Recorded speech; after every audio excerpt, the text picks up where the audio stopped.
اے کالی ماں کے بیٹے، تاریخ کا ایسا واقعہ جو دل چیر دیتا ہے۔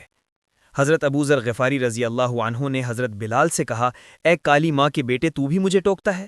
یہ بات بلال کا سینہ چیر گئی، اور یہ بات سن کر حضرت بلال رونے لگے، اور پھر رحمت للعالمین نے جب یہ سنا تو آپ کے چہرے انور کا رنگ بدل گیا اور فرمایا، اے ابو ذر، تو نے بلال کو ماں کے رنگ کا تانا دے کر اس کی تحقیر کی ہے، تیرے اندر ابھی تک جاہلیت موجود ہے۔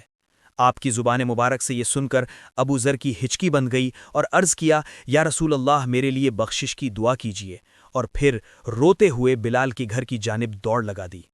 بلال کے پاس پہنچ کر اپنا چہرہ زمین پر رکھ دیا اور روتے جاتے تھے اور کہتے جاتے تھے، اللہ کی قسم، میں اپنا چہرہ اس وقت تک زمین سے نہیں اٹھاؤں گا جب تک بلال کا پاؤں اس چہرے پر نہیں پڑتا۔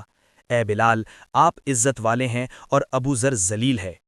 اور پھر بلال نے پاس آ کر ابو ذر کا چہرہ چوم لیا اور کہا، میں ایسے چہرے پر پاؤں نہیں رکھ سکتا جو رب کریم کے سامنے جھکتا ہو، اور پھر دونوں بغل گیر ہو کر دیر تک روتے رہے۔ کبھی غور کیا آج ہماری کیا کیفیت ہے؟ ہم کتنی دفعہ دوسروں کی تذلیل کرتے ہیں، کبھی فرقہ و سیاسی گروہ کی بنیاد پر، کبھی رنگ و نسل کی بنیاد پر، کبھی برادری اور قومیت کی بنیاد پر، کبھی علاقائی بنیاد پر، کبھی مالی حالت کی بنیاد پر، کبھی علم کی بنیاد پر، اور کبھی عمل کی بنیاد پر کہ جیسے ہم نے ہی تقویٰ کا سرٹیفکیٹ لے رکھا ہے۔ اور پھر زندگی میں کم ہی وقت ملتا ہے کہ ہم اس پر معذرت کریں اور اعتراف کریں کہ ہم نے زیادتی کی تھی۔